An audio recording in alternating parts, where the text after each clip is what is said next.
আল্লাহ আমার রব, এই রবি আমার সব। দামে দামে তন মনে তারি অনুভব। তোমার দুনিয়াতে আমি যেদিকে তাকাই, অথই নিয়ামতে ডুবে আছি সবাই। পাক পাখালির গানে শুনি তসবি কলো রব, তসবি কলো রব। আল্লাহ আমার রব, এই রবি আমার সব। আসসালামু আলাইকুম, আলহামদুলিল্লাহ, আসসালাতু ওয়াসসালাম আলা রাসূলিল্লাহ। প্রিয় দর্শক, আপনারা যারা দেশে আছেন প্রবাসে, সবাইকে জানাই অনেক অনেক প্রীতি ও শুভেচ্ছা। শুরু হলো আন্টিবা আয়োজিত এবং লাভ হলো নিবেদিত অনুষ্ঠান আপনার জিজ্ঞাসা। আপনাদের সাথে আছি আমি জয়নুল আবেদিন আজাদ, আর আপনাদের মনোযোগী প্রশ্নের জিজ্ঞাসার জবাব দিচ্ছেন বিশিষ্ট আলেম ডক্টর মোহাম্মদ সাইফুল্লাহ। আসসালামু আলাইকুম ওয়া রাহমাতুল্লাহি ওয়া বারাকাতুহু। প্রিয় দর্শক, চলুন তাহলে জিজ্ঞাসার জগতে। শুরুতেই একটি ইমেল পাঠিয়েছেন আব্দুর রহমান, মিরপুর, ঢাকা থেকে। লিখেছেন, আমি আপনার জিজ্ঞাসার নিয়মিত দর্শক। এই অনুষ্ঠান থেকে আমি অনেক কিছু জানতে ও শিখতে পেরেছি। আমার প্রশ্ন বর্তমান পরিস্থিতি নিয়ে। সামনেই তো কোরবানির ঈদ। এবার কোরবানি কিভাবে করব তাই নিয়ে চিন্তিত আছি। করোনার কারণে হাট বাজার রিস্ক মুক্ত নয়। এই অবস্থায় কিভাবে পশু কিনব আর কিভাবেই বা কোরবানি করব? পশু জবে করতে তো মানুষজন লাগে, গোস্ত বানাতে লাগে, বন্টন করতেও লাগে। এমন পরিস্থিতিতে কিভাবে কোরবানি করা যায় দয়া করে বলবেন। আর কোনোভাবে যদি কোরবানি না করতে পারি তবে কি গুনাহ হবে? অথবা কোরবানি নিয়তে যে টাকা রেখেছি তা কি কোথাও দান করা যাবে? অথবা কি করণীয় বলবেন? অনেকগুলো প্রশ্ন।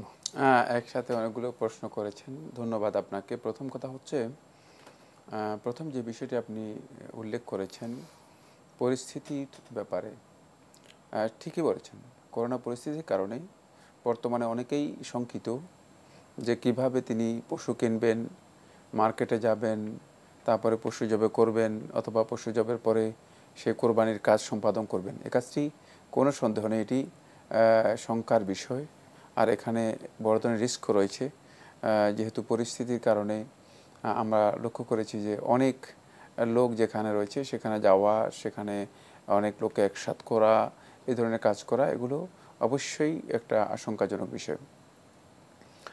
এক্ষেত্রে আমরা যেটা পরামর্শ দিতে পারি সেটা হচ্ছে, আপনি যথাসম্ভব চেষ্টা করুন যে কোরবানি পশু কেনার ক্ষেত্রে সতর্কতা অবলম্বন করা। যদি পরিচিত কোনো ব্যবসায়ের মাধ্যমে অথবা অনলাইনের মাধ্যমে, অথবা অনেক আছে যারা একান্ত ব্যক্তিগতভাবেও লোকদেরকে এগুলো করতেছে, এটাকে প্রোভাইড করতেছে, ব্যবস্থা করতেছে, মানে পশু সেবাও যদি নিতে পারেন তাহলে আপনি অনেকটা রিস্ক থেকে মুক্ত হয়ে গেলেন। এটা হলো প্রথম পয়েন্ট। দ্বিতীয় নম্বর পয়েন্ট, সেটা যদি সম্ভব না হয়ে থাকে তাহলে আপনি যথাসম্ভব সতর্কতা অবলম্বন করে পশু কেনার জন্য হয়তো মার্কেটে যেতে পারেন। সেক্ষেত্রে মানে অনেক বেশি মানে তালাশ না করা, অনেক বেশি অনুসন্ধান না করা, মানে যথাসম্ভব মানে অল্প পরিশ্রমে অল্প সময় দিয়ে আপনি চেষ্টা করবেন যে পশু কেনার জন্য, যাতে করে আপনি বিপদগ্রস্ত না হন। সেটা আপনাকে অবশ্যই সতর্কতা অবলম্বন করতে হবে। স্বাস্থ্যবিধি মেনেই আপনাকে এই কাজগুলো করতে হবে যদি আপনি করতে চান। 3 নম্বর যে বিষয়টি সেটা হলো এক্ষেত্রে অনেক সময় আপনি লোকদেরকে দায়িত্ব দিতে পারেন, উকিল তৈরি করতে পারেন। দেখা যাচ্ছে অনেক আছে তিনি অসুস্থ ব্যক্তিগতভাবে, মানে শারীরিকভাবে তিনি আসলে বাজারে যাওয়ার মতো সক্ষমতা নেই। যদি মানে এমন কেউ থাকে যাদেরকে মানে দায়িত্ব দিলে, উকিল বানালে, মানে আপনার পক্ষ থেকে যারা দায়িত্বপ্রাপ্ত হয়, মানে অন্তপক্ষে পশু কেনার ব্যবস্থা করে দিবে, এই ধরনের লোকদেরকে ব্যবস্থা মানে পশু কেনার জন্য দায়িত্ব দেওয়া যেতে পারে। আল্লাহ নবী সাল্লাল্লাহু আলাইহি ওয়াসাল্লাম পশু কেনার জন্য মানে ওয়াকিল করেছেন, মর্মে সহিহ বর্ণনা সাব্যস্ত হয়েছে। সুতরাং মানে পশু কেনার জন্য ওকিল করা যেতে পারে কোরবানির পশুর জন্য। তবে এই সকল ক্ষেত্রেই একটি বিষয় খেয়াল রাখতে হবে, যেটা হলো মানে কোরবানি শুদ্ধ হয়, কোরবানির যে শর্ত রয়েছে পশুর ক্ষেত্রে সে শর্ত পূরণ অবশ্যই মানে হতে হবে। সেটা আমাদেরকে সতর্কতার সাথে খেয়াল রাখতে হবে। এই 3টি পথ অনুসরণ করার পরে আপনি কোরবানির পশু কিনতে পারেন। আর সেক্ষেত্রে আপনি জবে করার ক্ষেত্রেও সতর্কতা অবলম্বন করতে পারেন যথাসম্ভব। জবে করার জন্য রাসূলুল্লাহ সাল্লাল্লাহু আলাইহি ওয়াসাল্লাম সুন্নাহ দ্বারা সাব্যস্ত হয়েছে, আল্লাহ নবী সাল্লাল্লাহু আলাইহি ওয়াসাল্লাম নিজ হাতে জবে করেছেন এবং আফদাল বা উত্তম হচ্ছে নিজ হাতে কোরবানি পশু জবে করা, কিন্তু এটা মানে বাধ্যতামূলক নয়। সেক্ষেত্রে আপনি মানে অন্য লোককে দিয়েও সেটা করাতে পারেন। তারপরে মানে গোশত বানানোর ক্ষেত্রেও লোকদের মাধ্যমে সহযোগিতা নিতে পারেন। তবে সব ক্ষেত্রেই স্বাস্থ্যবিধি অনুসরণ করা খুবই অপরিহার্য। তাদের জন্য যেমন সেটা বাধ্যতামূলক, আপনার জন্যও সেটা বাধ্যতামূলক। এই কাজগুলো এভাবেই করতে হবে, ছাড়া কোনো বিকল্প নেই। তবে এক্ষেত্রে আমরা যে বিষয়টি পরামর্শ দিতে পারি সেটা হচ্ছে এই, যেমন আগে হয়তো বড় ধরনের কোরবানি করতেন, বড় ধরনের আয়োজন করতেন, সেটাকে আপনি আয়োজনটাকে কোরবানিটাকে, যেহেতু কোরবানি হচ্ছে ইরাকাতুদ্দাম ইয়াউমাল আযহা তাকাররুবান ইলাল্লাহ, আল্লাহ রাব্বুল আলামিনের সন্তুষ্টির জন্য, আল্লাহ রাব্বুল আলামিনের নৈকট্য লাভ করার জন্য ইয়াউমুল আযহা মানে ঈদের দিবসে, আযহার দিবসে রক্ত প্রবাহিত করা, কোনো পশুর রক্ত প্রবাহিত করা, এটাই হচ্ছে মূলত কোরবানি। সেক্ষেত্রে আপনি একটা পশুর রক্ত প্রবাহিত করলেই আপনার পক্ষ থেকে কোরবানি হয়ে যাবে। এটাকে আপনি মিনিমাইজ করতে পারেন, যথাসম্ভব মিনিমাইজ করতে পারেন। সেটা মিনিমাইজ করার পদ্ধতি আমাদের সকলেরই জানা রয়েছে। আপনি যেখানে উট জবে করতেন সেখানে গরু জবে করেন, যেখানে গরু জবে করতেন সেখানে আপনি মানে একটা খাসি জবে করেন, তাহলে আপনি দেখবেন যে মিনিমাইজ করতে পেরেছেন। সেটাও কিন্তু ইসলামী শরীয়তের মধ্যে বৈধ। তাই এক্ষেত্রে এতটুকু পর্যন্ত আপনি মিনিমাইজ করতে পারবেন, এতটুকু মিনিমাইজ করতে পারবেন। বাকি আমরা এর পরবর্তী যে মাসআলাটি সেটাতে আসবো। মানে এখানে আরেকটি কথা বলে রাখি, সেটা হচ্ছে এই যে এখানে সাধ্যের বাহিরে আল্লাহ রাব্বুল আলামিন বান্দাদেরকে কোনো ধরনের তাকলিফ দেন না। এটা কোরআন এবং হাদিসের সরাসরি নির্দেশনার মাধ্যমে সাব্যস্ত হয়েছে। লা ইউকাল্লিফুল্লাহু নাফসান ইল্লা উসআহা ওয়ালা নুকাল্লিফু নাফসান ইল্লা উসআহা ওয়ালা তাজরু ওয়াজিরাতুন বিজরা উখরা ওয়া আন লাইসা লিল ইনসানি ইল্লা মা সাআ। কোরআনে কারীমের অনেকগুলো আয়াতের মধ্যে এই নির্দেশনা রয়েছে যে আল্লাহ রাব্বুল আলামিন বান্দাদের উপর কোনো জিনিস মানে কঠিন, মানে বান্দাদের সাধ্যের বাহিরে, সামর্থ্যের বাইরে কোনো বিধান মানে আল্লাহ সুবহানাহু ওয়া তাআলা মানে চাপিয়ে দেন না। যদি এই কাজটি করাটা পরিস্থিতির কারণে মানে বান্দাদের মানে সামর্থ্যের বাইরে চলে যায়, কঠিন হয়ে যায়, তাহলে ইসলামী শরীয়ত এক্ষেত্রে এটাকে সহজ করে দিয়েছে। সেটা হচ্ছে এক্ষেত্রে তিনি এতটুকু ছাড় পাবেন যে পরিস্থিতির কারণে তিনি কোরবানি করবেন না। আমরা দেখতে পেয়েছি ফরজ সালাতের ব্যাপারে, ফরজ বিধানের ক্ষেত্রে জামাতে ফরজ সালাত আদায় করার ব্যাপারে ছাড় দেওয়া হয়েছে পরিস্থিতির কারণে। জুমার সালাতের ফরজিয়তের বিষয়টি একেবারেই কোরআনের নির্দেশনার মাধ্যমে সাব্যস্ত হয়েছে যে জুমার সালাতের অপরিহার্যতার বিষয়টি, তারপরে পরিস্থিতির কারণে সেখানে ছাড় দেওয়া হয়েছে। তাই পরিস্থিতির কারণে যেখানে ফরজ বিষয়গুলোর ক্ষেত্রে ছাড় দেওয়া হচ্ছে, এমনকি আমরা দেখতে পাই যে ফরজ সালাতকে আল্লাহ রাব্বুল আলামিন সংকুচিত করে দিয়েছেন সফরের মধ্যে। সফর তো আসলে এই যে পরিস্থিতি রয়েছে, এই পরিস্থিতি চেয়ে মানে সফর তো অনেক হালকা, অনেক সামান্য বিষয়। সফরের শারীরিক কিছু কষ্ট রয়েছে, আবার কোথাও একেবারেই কষ্ট নেই, একেবারেই ক্লেশ নেই সফরের মধ্যে। আপনি ফ্লাইটে চলে গিয়েছেন, তারপরে সুন্দরভাবে সফর করেছেন, যাওয়ার সময় এসিতে গিয়েছেন, আসার সময় এসিতে ছিলেন, কোনো ধরনের গরমও আপনার গায়ের মধ্যে লাগেনি, আপনি মানে সামান্যতম গরমাক্তও হননি। কিন্তু সেই সফরের কারণে আল্লাহ সুবহানাহু ওয়া তাআলা ফরজ সালাতকে আল্লাহ রাব্বুল আলামিন মিনিমাইজ করে দিয়েছেন। মানে সুতরাং বোঝা গিয়েছে ইসলামের এই বিধানের মধ্যে মানে কোনো ধরনের কঠিন বিষয় নেই। যদি কারো উপর এটি বার্ডেন হয়ে যায়, তার সামর্থ্যের, তার প্রচেষ্টার বাহিরে চলে যায়, তাহলে তিনি যদি পালন না করেন এতে তিনি গুনাহগার হবেন না, তিনি আল্লাহ রাব্বুল আলামিনের কাছে এর জন্য জবাবদিহি করতে হবে না। যেহেতু পরিস্থিতি আমরা বুঝতে পেরেছি বাস্তবতা অত্যন্ত কঠিন। এবার আসবো যে মাসআলাটি, সেটা হচ্ছে এখানে আসলেই উদহাইয়ার হুকুম কী, সেটা যদি আমাদের কাছে ক্লিয়ার হয়, স্পষ্ট হয়, তাহলে আমরা বুঝতে পারবো যে আসলে এই ক্ষেত্রে আমাদের বাধ্যবাধকতা কতটুকু রয়েছে, কতটুকু এর উপর অব্লিগেশন রয়েছে এই হুকুমের উপর, সেটা আমাদের কাছে স্পষ্ট হবে। প্রথম মাসআলাটি হচ্ছে আলেমদের এই মাসআলার মধ্যে দুটি বক্তব্য রয়েছে। জুমহুর ওলামায়ে কেরাম, এটা মালিকি মাযহাবের ওলামায়ে কেরামদের প্রসিদ্ধ বক্তব্য এবং মালিকিদের এস্টাবলিশড মাযহাব। আর দ্বিতীয়টি হচ্ছে শাফিঈদের মাযহাব এবং শাফি মাযহাবের ওলামায়ে কেরামদের সকলেরই বক্তব্য, হাম্বলি মাযহাবের অধিকাংশ ওলামায়ে কেরামের বক্তব্য এবং হাম্বলি মাযহাবের ইমাম মারদাবী রাহমাতুল্লাহ ইনসাফের মধ্যে এটাকে মাযহাব হিসেবে উল্লেখ করেছেন। আর জাহিরি মাযহাবের ওলামায়ে কেরামগণ এটাকেই গ্রহণ করেছেন এবং অধিকাংশ আহলুত তাহকিক মাহকিক ওলামায়ে কেরামগণ এই বক্তব্য দিয়েছেন। আর আবু হানিফা রাহমাতুল্লাহের পক্ষ থেকে তারই ছাত্র ইমাম আবু ইউসুফ ইয়াকুব ইবনে ইব্রাহিম আল আনসারী রাদিয়াল্লাহু রাহিমাহুল্লাহ তাআলা, তার কাছ থেকে তাবিনুল হাকায়েকের মধ্যে এই বিষয়টি উল্লেখ করা হয়েছে। তার একটি বক্তব্য, তার একটি কাউল সাব্যস্ত হয়েছে যে মানে কোরবানি করা এটি সুন্নতি মুআক্কাদা, এমন সুন্নাত যে সুন্নাতটাকে তাকিদ দেওয়া হয়েছে, অত্যন্ত গুরুত্ব আরোপ করা হয়েছে, কিন্তু এটি ফরজ বা ওয়াজিব নয়। তাহলে আমি যে সমস্ত আলেমদের বক্তব্য দিলাম, এদের বক্তব্য অনুযায়ী এটি হচ্ছে সুন্নতি মুআক্কাদা। এর এগেনিস্টে যাব, এগেনিস্টে হানাফি মাযহাবের মানে অধিকাংশ ওলামায়ে কেরামের বক্তব্য হচ্ছে এটি ওয়াজিব। আর ইমাম আহমদ ইবনে হাম্বল রহমতুল্লাহ থেকে শেখুল ইসলাম ইবনে তাইমিয়া রহমতুল্লাহ একটি রিওয়ায়াত উল্লেখ করেছেন, এবং মারদাবি তার কিতাবের মধ্যে এই রিওয়ায়াতটির কথা ইঙ্গিত দিয়েছেন যে তিনি বলেছেন যে এটি ওয়াজিব, এটাই ওয়াজিব। শেখুল ইসলাম ইবনে তাইমিয়া রহমতুল্লাহ তার বক্তব্যের মধ্যে ওয়াজিবকে প্রাধান্য দিয়েছেন, এবং আধুনিক যুগের অনেক ওলামায়ে কেরামও এই বক্তব্যকে সমর্থন করেছেন। এখান থেকে আমরা বুঝতে পেরেছি যে এই মাসআলার মধ্যে আলেমদের একটু দ্বিমত আছে, ইখতিলাফি একটি বিষয় রয়েছে। একদল ওলামায়ে কেরাম ওয়াজিব বলেছেন, একদল ওলামায়ে কেরাম সুন্নাত মুআক্কাদা বলেছেন। আসলে ফিকহুল হানাফিতে ওয়াজিব যেটাকে বলা হয়েছে সেটি জুমহুর ওলামায়ে কেরামের মতে সেটা হচ্ছে সুন্নাত মুআক্কাদা। মানে সুন্নাত মুআক্কাদা এবং ওয়াজিবের মধ্যে তেমন বিশাল বড় ধরনের কোনো পার্থক্য নেই, বড় ধরনের কোনো পার্থক্য নেই। বিষয়টাকে গুরুত্ব বোঝানোর জন্য কোথাও কোথাও মানে ওয়াজিবের মানে বক্তব্যটি বলা হয়েছে, আর ওলামায়ে কেরাম যখনই সুন্নাত মুআক্কাদা বলেছেন সেখানে গুরুত্ব আরোপ করেছেন, এতে কোনো সন্দেহ নেই।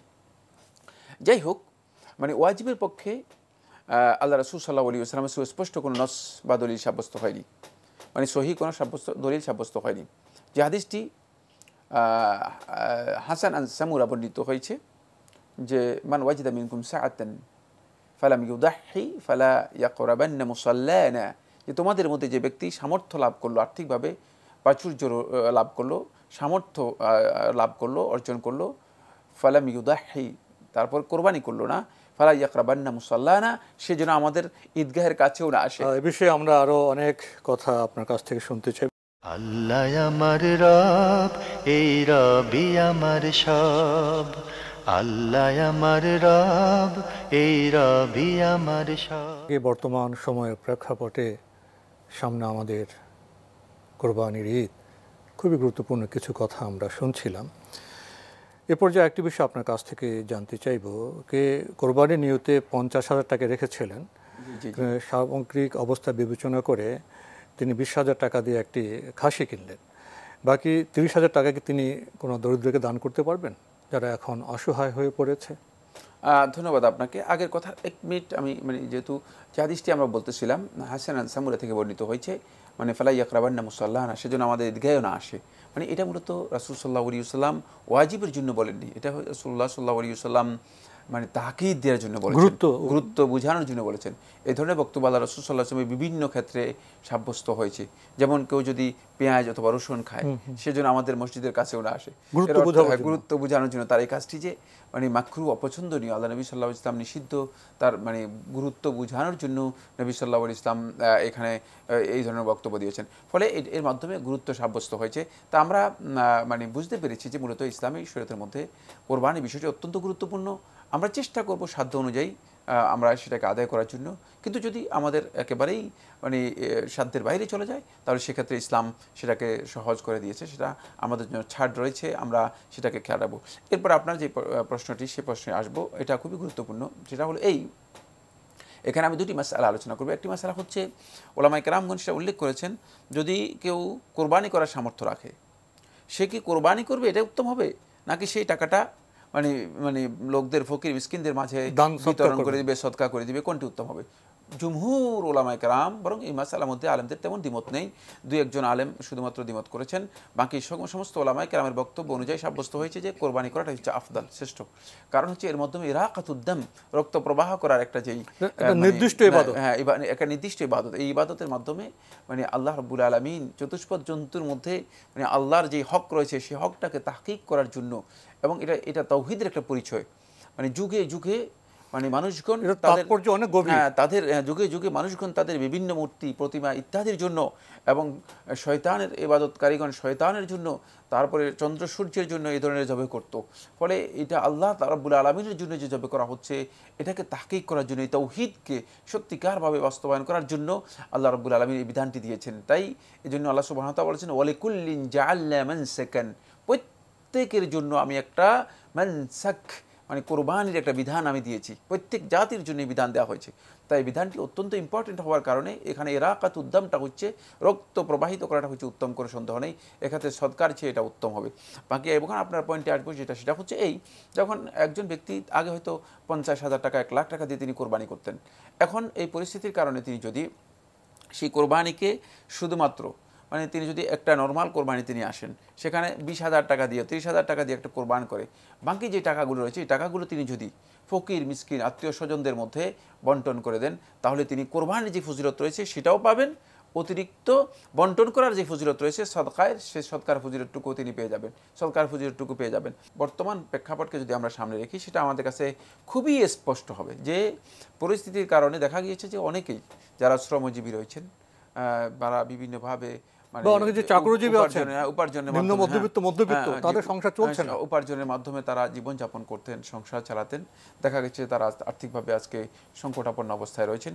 সেক্ষেত্রে কেউ যদি তিনি তার কোরবানির পশু এটাকে একটু মিনিমাইজ করে, মানে আপনি হয়তো আগে হয়তো অনেক টাকার গরু দিতেন, সেখানে এখন আপনি একটা গরু দিলেন কিন্তু আর একটু কম দামে দিলেন, বাকি টাকাটা আপনি যেহেতু আপনার কাছে সামর্থ্য রয়েছে, আর এই সামর্থ্য তো আল্লাহ সুবহানাহু ওয়া তাআলা দিয়েছেন, সুতরাং এটাকে আপনি যদি নিজের আত্মীয় স্বজনদের মধ্যে বন্টন করে দেন, যারা সমস্যার মধ্যে আছে, ফকির মিসকিনদের মধ্যে বন্টন করে দেন, অবশ্যই এর কারণে আপনি বর্তমান সময়ে নফল ইবাদতের মধ্যে শ্রেষ্ঠ কাজটি করলেন, এতে কোনো সন্দেহ নেই। বর্তমান সময়ে আরেকটি প্রশ্ন এভাবে দেখা দিয়েছে যে দেখা যায় যে অনেকে বলেন যে পরিবারে যদি 3 জন সামর্থ্যবান থাকে 3 জনকে 3টি কোরবানি দিতে হবে। আবার কেউ কেউ মনে করেন বা বলেন পরিবারের পক্ষ থেকে একটি কোরবানি দিলেই চলবে। এখন বর্তমান পরিস্থিতিতে বলা হচ্ছে যে পরিবারের পক্ষ থেকে একটি কোরবানি দেওয়া হোক, বাকি যারা সামর্থ্যবান তাদের টাকাটা দরিদ্র মিসকিনকে, গরিব আত্মীয় স্বজনদের মধ্যে বন্টন করা হোক। এ বিষয়ে কি বলবেন? ধন্যবাদ। প্রথম মাসালা হচ্ছে সেটা হলো পরিবারের পক্ষ থেকে যদি 3 জন সামর্থ্যবান হন অথবা 5 জন সামর্থ্যবান হন, সবাই কোরবানি করতে হবে, এটি শর্ত নয়। যেটি হাদিস দ্বারা প্রমাণিত হয়েছে সেটা হচ্ছে পরিবারের পক্ষ থেকে, মানে পুরা পরিবারের পক্ষ থেকে একটি কোরবানি করলেই যথেষ্ট হয়ে যাবে। কিন্তু যেহেতু আল্লাহ সুবহানাহু ওয়া তাআলা একাধিক ব্যক্তিকে সামর্থ্য দিয়েছেন, সামর্থ্যের কারণে তিনি যদি আল্লাহ রাব্বুল আলামিনের সন্তুষ্টির জন্য এই কাজটি করেন, তাহলে কোনো সন্দেহ এটি উত্তম কাজ এবং এর যে ফজিলত রয়েছে সেই ফজিলত তিনি পাবেন। বাকি পরিবারের প্রত্যেক সদস্য আলাদা আলাদা কোরবানি করতে হবে মর্মে যে বক্তব্যটি, এটা কিন্তু সহিহ হাদিসের পরিপন্থী বক্তব্য। সেক্ষেত্রে পরিবারের পক্ষ থেকে একজনই কোরবানি করবেন। কিন্তু পরিবার সবাই যদি আলাদা আলাদা হয়ে থাকেন এবং তাদের মানে ব্যক্তিগতভাবে সবাই মানে আলাদা থাকেন, আলাদা পৃথক বসবাস করে থাকেন, সেক্ষেত্রে যদি তারা আলাদা কোরবানি করে থাকেন তাহলে আলাদা কোরবানি করাটাই তাদের জন্য উত্তম। আপনার বক্তব্য থেকে একটা বিষয় আমরা উপলব্ধি করলাম, কোরবানির বিষয়টি গুরুত্বপূর্ণ, এটির গুরুত্বপূর্ণ ইবাদত, কিন্তু পরিবেশ পরিস্থিতির কারণে কোরবানি কখনো ব্যাপক হতে পারে, আবার কখনো এটা রূপটা একটু সংকীর্ণ হতে পারে। যদি এমন হয় কোনো মুসলিম তিনি চেষ্টা করেছেন কোরবানি করতে চাচ্ছেন, তা নানা সমস্যার কারণে তিনি কোরবানি করতে পারলেন না, এতে কি তা গুনাহ হবে? গুনাহ হবে না, যেহেতু আমি বলেছি যে এই মাসআলার মধ্যে সওয়াব থেকে বঞ্চিত হলাম, বড় ধরনের ফজিলত থেকে মাহরুম হবেন, কিন্তু তিনি গুনাহগার হবেন না। যারা ওয়াজিব বলেছেন মানে তাদের মতো মানে এই বক্তব্য সাব্যস্ত হয়নি, তারা কথা বলেনি যে এর কারণে তাকে মানে তিনি বড় ধরনের গুনাহগার হবেন। বাকি মানে নবী সাল্লাল্লাহু আলাইহি ওয়াসাল্লামের নির্দেশনা থেকে যেটা বোঝা যায় যে বড় ধরনের ফজিলত থেকে তিনি মাহরুম হবেন। কোরবানি করাটাই স্বাভাবিক, এটাই সঙ্গত। জি সঙ্গত। তো আসলে বর্তমান সময়টি এরকম, এ বিষয়ে আপনার সাথে আরেকটু মত বিনিময় করতে চাই।